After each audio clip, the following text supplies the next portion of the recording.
Hold up your floor. No, but hold it up high so we can see it. Okay, so today is our 4-year anniversary of moving to Spain, and we wanted to share how our life has changed in the last 4 years. It's almost like exactly to the minute since we arrived in Zaragoza 4 years ago. So I'm going to let Josiah go first because he has probably had the greatest impact to his life since he got here when he was 7. Came from Mexico to Spain, speaking maybe 1.5 languages. So what's the greatest change in your life since you moved to Spain? soccer, the entire whole thing You of love the culture of soccer. football? Yeah, to me, it's just like everything else that is around. It's just like all the other sports. I don't think that they're as exciting that I know of Mm-hmm. because it's like in soccer. Like go look at the Zaragoza stadium that I went to yesterday. What is Zaragoza Stadium? What is it The called? La Romareda. La Romareda. What is so amazing about it? Oh, they're just the fans are just like when They have the largest yeah. fan base Yeah. in La Liga Dos. Yeah, and also they're the biggest team in La Liga Dos. And what are they doing with the stadium right now? Oh, they're basically reconstructing another one. They're building another stadium. The It's gonna stadium be they have it's right gonna be now done in 2030. in 2030 because we might have a World Cup, or we are having a World Cup here. Yeah, There's going to be a World Cup in game 2028. I in think. the new stadium. So that's super exciting that maybe we're going to live somewhere where there's a World Cup. Okay, Jonas. What? What's your favorite thing about living in Spain? Tennis. Tennis. I like it. What else? Baseball. Baseball. Where do we play baseball at? Outside. Do you like school in Spain? Yeah. Yes. Can you speak Spanish now? Huh? Yes, we do. No, that's What? German. That's German. He spoke German. What's in Spanish? How do you say hi? ¿Cómo estás? Hi, how are you? ¿Cómo estás? Is it? Yeah. Is there something that you didn't do when you got to Spain that you do now and it's just like natural? Because like before, maybe you had to think about it and it was a culture shock to you, but now it's like, like for me, I always was addicted to holding the kids' hands everywhere we went. Oh, yeah. Or when we go down the sidewalk, it's like, I'm like, my 4-year-old will take off down the sidewalk running, and I'm like, my American side of my brain is like, you better get him and not let him go. But then my Spanish side of my brain is saying all the other kids are doing the same thing because they feel safe and confident here. And even Josiah can go down the street to the grocery store by himself to pick something up. And Yep. we would have never done that when we first And got also, here because we had the Mexican and American and Honduran mentality of like protect, shelter, Yeah. shelter to keep them safe. And for me, because I am the older brother of him, I'm 6 years old, 6.5 about years older than him. Me, whenever I take him to the park, I take him outside. You go outside and you play with him alone. You take him somewhere by himself. Take him somewhere by himself. Being able to afford insurance is a big plus for us over here. I think when we first got here, we didn't know how to even go to the doctor. And it was like, we have to make an appointment. What can we do? Do they come to your house? Because in Mexico, they came to our house. Or we have to make an appointment in advance in the United States. You can come in next week. You can come in 2 weeks. And here with the private healthcare, we can just walk in. The first time we ever did that, we felt super uncomfortable. Now it's normal. We know that we can just walk into the doctor's office and get help. The other thing I would say is like going to the grocery store. I used to just think, I'm just going to go to the grocery store whenever I want and get there and they would be closed. Now I think to myself, I can't go to the grocery store on Sundays. I need to make sure that I go during the week, but not during siesta time. So those types of changes have happened. Okay, so I asked on Instagram about questions that you guys have about us living here. And so I have 2 different groups of followers on Instagram. I have the Americans who are interested in living in Spain. I have some Americans who live in Zaragoza and have been here even longer than me and relate to the things that I'm saying. And then I have the Spaniards, the Zaragozanos, Los Maños, who live here and enjoy knowing what other cultures and other people from other countries think about their city, their country, and what our perspective is in living here. So I asked if anybody had any questions. I have a few questions that have come in. So I'm going to ask those to everyone here. They don't know what the questions are, okay? I know what the questions are. They don't know what the questions are. Okay. So Josiah, where would you choose to live when you become an adult as of right now at 11 years old? Here probably because of the security. Mm-hmm. I already like the team. The team is The football crazy. team is very important to you. Yeah. What are some things that scare you about the possibility of moving back to the United States? Not being able to like losing everything I've already known from here in Spain for the last 4 years. Mm-hmm.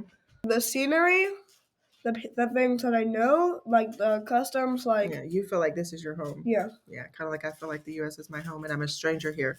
So it's really weird as an adult when you bring your kids to a new country that you didn't grow up in, because this is not my normal. Everything here is new and different to me. But to my kids, everything is life. This is life. This is what they learned from the beginning. It's their normal, and it's not normal. It's not normal for us. So we always have that kind of like, don't you know that we do things different in the United States? Like, he thinks certain things are normal, and I'm like, this is so much different than how it is in the U.S. So if you right now when you become an adult, you plan to on living in Spain. Yeah. Okay. Would we go back to the USA if it were safe for our family? So if you're mean, would we go back to the United States? I think by safe for our family, you mean because my husband was undocumented there and he can't legally return right now to the United States. If we were to ever get the opportunity to go back, like if he got an approved visa and we go through the whole immigration process, which we're working on right now, but it's very long. It's a very, very, very long time. Would we go back? I think that ideally, probably we would want to be in between the two countries. It's probably a decision that we have to make when it comes down to it, because there are positives to living here and there are negatives, and there are positives to be in the U.S. and negatives. For me, I would really like to be back in my comfort zone with my family and my language, and where I know what to expect every day. You know, it's like you live in a heightened sense here, because at least I do, because I don't always know what to expect. And even when I think I can predict it, after 4 years, I still find myself kind of like, I don't really know. You know, I have to, now that I know some Spanish, I have to think about, what am I going to say in advance? How am I going to handle this? How do you say that? And practice saying things in my head before I get into a situation, instead of just being able to walk in and talk to a teacher, to a doctor, to ask somebody a specific question. You know, you need more Spanish here than just going out to eat, which is tourism Spanish, right? You need to live life. There's so many different details and corners and crevices that you get into that really you have to, it's a challenge every day. Like, no matter how much Spanish I know or how adapted I become, it still can be difficult. So I love the comfort zone of being in the US when I'm there. It feels so good and so much like I'm home. And that's something else also for me, knowing Spanish, but it's actually Latin American Spanish. It's very different over here, being able to understand. They have their own words for a lot of things that we don't have in Latin America. And I grew up in Honduras, and then I moved to the United States, then coming to Europe. This is the safest I felt ever. Okay, so what is our perception about Spanish people? I think that overall Spanish people are nice. Nice. The greatest thing that I think challenges or affects your life as a foreigner in Spain is the city that you live in. Because we've lived in Madrid, Murcia, and Zaragoza. And in 4 years, we've lived in those three cities. And also we've been to other cities, like visited. Yeah. So in total, we've probably been to like Barcelona, Burgos, Valencia, Alicante, Fuengirola, Segovia. Mm-hmm. I think the city that you live in, the culture of the city, how friendly and welcoming people are to those who are different from them. So in some regions of Spain, there's that kind of like an anti-immigrant or a loud protest culture about getting people out. And that's because of how their personal lives are being affected with their finances. But in other cities, you have people who are more welcoming because they haven't been overrun as of now with foreigners. And so I think that, you know, living somewhere where people help you with your Spanish, want to speak English with you, want to speak Spanish with you, want to help you learn how to do things and get satisfaction for themselves from doing that it's really helpful for you as an individual when you're a foreigner coming into Spain. And I think that in my perspective as an American here who is still learning Spanish is that even though a lot of people don't speak fluent English here, I find that, you know, everywhere I go, I have to speak Spanish, and no one is rude to me about my Spanish here. Everyone is helpful. Everyone tries to understand what I mean. As soon as they realize that I don't understand them, they will speak slower. They'll go and get help. They'll find somebody or someone to help them to communicate with me. They're not just like, get out of my store, you know, they actually like care and want to help you. So I really like that. So my perception about Spanish people is that they're nice and welcoming and generally like just in everyday life when you're going out and doing things. Okay. Daily scheduling, like when you go to sleep, has there been any change in that? Has there been any change in our schedule? I would say yes. I used to be a much more regimented type A type of person. And now I'm a bit more relaxed about when we're going to do something. I wouldn't say that I'm totally 100% relaxed, okay? But I do find myself at 7 p.m. cooking dinner. Hello. I mean, this is major Yeah, and changes here. also like for my friends at school, like they asked me like because I was new, like at the new school that I'm at, like what time do you go to bed at? And I'm like 9 o'clock, and they're like, and I'm like what? And they're like I have dinner at like 8 o'clock, and then they're like like an hour later I go out and have a tapa until like 11 o'clock, and then go to the park and then have another tapa at like 12 o'clock, and they end Really? up going to Midnight bed. on a school night, they have Yeah. tapas? Wow. And they end up going to bed at like 1:30 a.m. Well, I will say that the moms that I talk to on Instagram who are Spanish and have young kids also tell me that they eat dinner early and that they put their kids to bed by 9 o'clock or 8:30. So we're not alone. I think it's a myth that everybody is out late with their kids on school nights.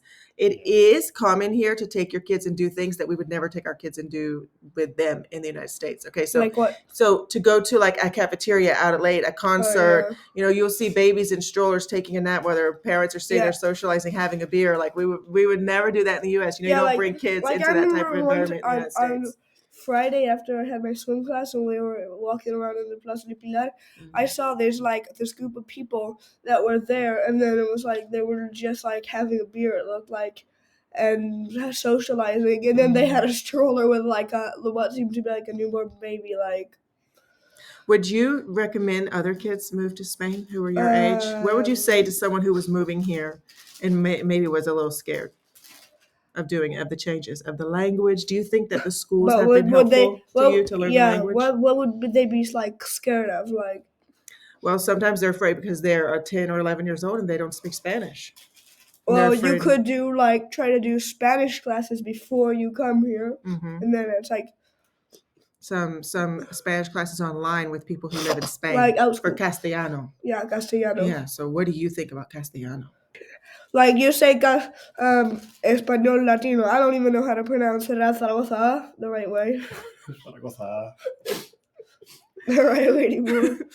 Josiah speaks Spanish with the Castellano accents and some of the Zaragoza accents as well, because you first learned some Spanish at home, just from us being and we lived in Mexico in the pandemic, but you didn't have a whole lot of exposure to other people in Spanish, and since we speak English mostly at home, you knew some phrases, you understood things in Spanish, and the words that you used came from Daddy, and he speaks Latin American Spanish. Yeah. And so now you speak a different type of Spanish from Daddy. You don't speak Honduran Spanish or Mexican Spanish.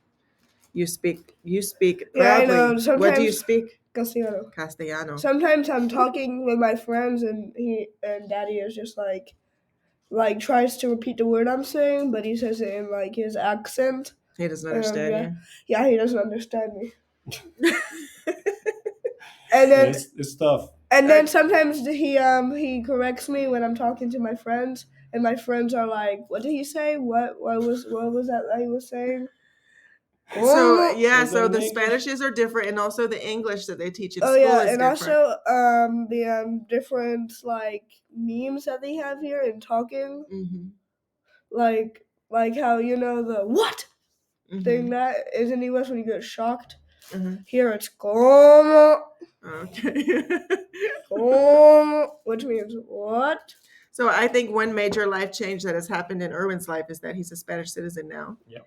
And that was important for us because we wanted him to be a citizen of a first world, quote unquote, first world country. Where can I put this that it doesn't necessarily block our faces? Okay. I don't know. So we also, I've already just recently made a video about this, about our process of him getting this passport in the 2-year pathway, and that the kids have been registered, but we don't have their Spanish birth certificates yet. Okay, so then we have a question in Spanish, which I am going to read to prove that you can learn Spanish in Spain. as an aging woman. Okay. Oh yeah, can I also read it? ¿Crees que os tomáis la vida con más calma estando aquí? Mi respuesta es, claro que sí. Sí. Mi vida es más calma aquí que en México o en Estados Unidos. Do you want to translate? Do Or you do you want think? to answer? Oh, you can translate the question. Okay. Okay. Do you think that you like that you take life more calm here in Spain? I do think that life is calmer Yeah. here in Spain. So he did a direct translation from Spanish to English, but I'm translating it with the idea that is behind the question. Okay. So you don't always do direct translations with languages. So do you think that all of your life, that's why they said tomáis, the vosotros form of the verb, which they don't use in Latin America, is more calm here, now that you are here, now that you've been here, estando aquí? Yes, I think that our life is more calm. Now, I will say that I think that there is a myth in Spain that things are just all tranquilo, no pasa nada. Okay, because the truth is that you can get your kids involved in activities here just as easily as you can get them involved in the US, and you can become very busy here just like you can become very busy in the United States. So, but I will also say that it's easier here to put boundaries on things because the schools don't always have all of the sports. So you don't have so much peer pressure for extracurricular activities at the schools because a lot of the schools don't have the sports within the school. You have the option of going to a sports center, which a lot of kids do. Now, there are schools who have all the sports extracurriculars at school, but maybe they don't have competitive sports, or maybe they do. There's a variety. Nothing is really uniform here with the education system. But what I have found is that I could become just as busy as I was in the United States. And I think that it's kind of a myth that things are just automatically calmer here. You do need to put boundaries on your life, and that is the part that for me is easier. And it's also so-called calmer or more relaxed when it comes to scheduling activities. Like, I don't have to schedule something 2 weeks in advance in order for it to happen. Someone can text me, like just happened the other day. When I was getting on the elevator to come up to my apartment, someone texted me like, hey, I'm in your area. Do you want to meet for coffee in 15 minutes? And I had just taken the kids to school and I said yes. And I came upstairs, I refreshed myself a little bit, and I walked downstairs and I went to have coffee. And so it didn't have to be planned a week in advance. It was just like, hey, I'm doing this. Do you want to do this? And I love that part of the culture here. No, you were in school. No, you were in school. You were? Yes. So yeah, and I think it's fairly easy to find community here when you put forth the effort. I will say that for the first 3 years, I lived in a lot of like, I don't know if I'm going to be leaving. I don't know if our visa is going to be renewed. What if this happens? What if that happens? And I didn't want to make a lot of commitments. I didn't want to buy a lot of things that I would have to sell. And I didn't want to, build relationships that you just have to leave, because I had just done that in Mexico. And then I had done it 3 years prior to that from the United States. And so last year in January 2024, I decided that I was going to say yes to as much as I could. And that has helped me a lot with my language and with my adaptation here. And I stopped holding myself back from cultural events, and I started like really trying to participate and learn about things. And now I feel like I'm integrated well, but not enough. And that I wonder if in 4 years I will still be saying the same thing, because I really think that this is like a process, a really long process, but that your attitude has a lot to do with it. Another thing that happened when we moved for me that was different, that from when we moved from Mexico to here, is the amount of money. I had like, I don't know, 500 pesos or something like that. And when we got here, they gave me just one bill, and I was angry, but it was $100. What 7-year-old? So that's 2,000 pesos. 100 US dollars or 100 euros is about 2,000 pesos. I was rich. So he's referring to what the money looks like. Yeah, and it's I don't like- have any. Do we have samples of money? I do. Yeah, Josiah has. I'll go get it, okay? Okay. So in Mexico, Josiah had learned his currency with Mexican pesos. And it takes a lot of little bills, and he gave all those bills at the airport when we got to Madrid, and he got back a 100 euro bill that looked completely foreign to him, and he was mad about that, and he thinks that that's like Get ripped off. that's something that he remembers doing that he was really upset about.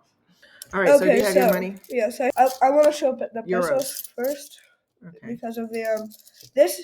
Okay, so I don't have So any in cash. Mexico, he could have 10 pesos. he can have 10 pesos. He could have 1 peso, I could have 5 pesos. I 2 can, pesos, yeah. 5 pesos, 10 pesos, and so then he had you had 2,000 pesos. That seems so crazy to me. He had 100 euros worth of money. So then he came and he got his what we call monopoly money. And you can see now if you have 5 euros or 10 euros, it's in paper money. So for him being kind of like a cross-cultural kid, yeah, we're American, but he didn't move here from the United States. He moved here from Mexico. So his perspective is Mexican. His comparisons were Mexican. He left the United States when he was 4, so he has really no memories of living there. He only has memories of visiting there. And the other child was born in Mexico, and he has never lived in the United States. So even though, yes, I'm American, and we did live in the United States for a long time, our perspective of being here in Spain is totally different from someone who moves directly from the United States. For us, moving from Mexico with having the prospects of being only in Mexico or Honduras, for us moving to Spain was a major, major, major life upgrade and a major change. And it is like that for a lot of foreigners who come here. It is a major upgrade. And I mean, I like it here. Overall, I like it here. I would like it better if I had my family here. I don't like that I miss out on a lot of things. And I said that in the Herald article in September, that I like living here, but I miss my family a lot. If you have any more questions about living here, you can leave them in the comments. We can do this again. I have a goal right now of trying to get to 500 subscribers, and I want to offer a live Q&A if that ever happens. So, and Josiah is tapping me right now. He wants me to tell you, before I forget, one of the ways that has helped him, that we've encouraged him with keeping his English, learning his grammar, keeping his English grammar, and practicing speaking in Spanish and getting confident, is that we let him make some YouTube videos about different topics that he's interested in, but without showing so much of his personal information. So he wants to share his channel. My YouTube channel is called The Variety Channel. It's kind of mixed. Wait, I need It's the just whole a lot QR of code. things. That's not the whole thing. Yeah, well, it's still missing. Well, Does this anyways, work? yeah, I think so. So they can just scan this and maybe they can follow you if but they want to. put it closer. Anyways, it's kind of spelled like in Spanish, The Variety Channel. Channel. It's CHANEL. It's a mixture of the languages. It's a mixture, okay? So, and I'm only missing 5 subscribers to reach 300. I think this is one way that you can help your kids learn the languages. If they have an interest in something and they want to do something, allow them to do it with boundaries. Because I know that there's debate around like screens and kids and YouTube and stuff like that. But anyhow, because it's an interest that he has, so I let him do it. And then he started wanting to talk about the stuff in Spanish. And so I let him do that. And that has really helped. Now his spelling is staying up to date in English. And then he also was challenging himself with the Spanish. I only need 5 people. Recruit. He wants 5 more subscribers. So if you could give him a follow. I only need to reach 300, and I'm only missing 5. Can you tell me a gesture that you like that you've learned here? No, not a football thing, but like things that they do here, don't they? Like, oh, that's Latin too. They do that here. It burns. No. Okay, well, thank you for joining us. And if you have any questions or comments, leave them in the comment section. And if you could please subscribe and like this video if you've made it all the way to the end, because everyone doesn't make it all the way to the end. So if you've made it to the end, please subscribe and follow. To both of our channels. Both. Bye. Okay, so we have one more question. We're in a different day now, okay? But I'm editing the video, and we had one more question. Someone wants to know, what are the foods that we would miss if we left Spain? I don't know. What are the foods we would miss if we left Spain? The Spanish foods. We would definitely tortilla, jamón serrano. My favorite thing here is aioli. You like the bread that you can get fresh. every day, freshly made, warm. Salchipapas. Salchipapas. Okay. Oh yes, salchipapas bravas, patatas bravas. Patatas bravas. And I really am starting to like the pan con tomate. The longer I'm here, the more Yeah, I that. acquire taste for the food. Ooh, what about the empanadas? We would miss the rincon. Oh yeah, rincon. No rincon because you like to get the. Well, I could grow the up and empanada. buy a rincon and take it with me. Okay, so. You want to buy a rincon and take it with you if you have to move, like a little franchise wherever it is that you go. Okay, so that was the last and final question that we had to share. Bye bye. Bye.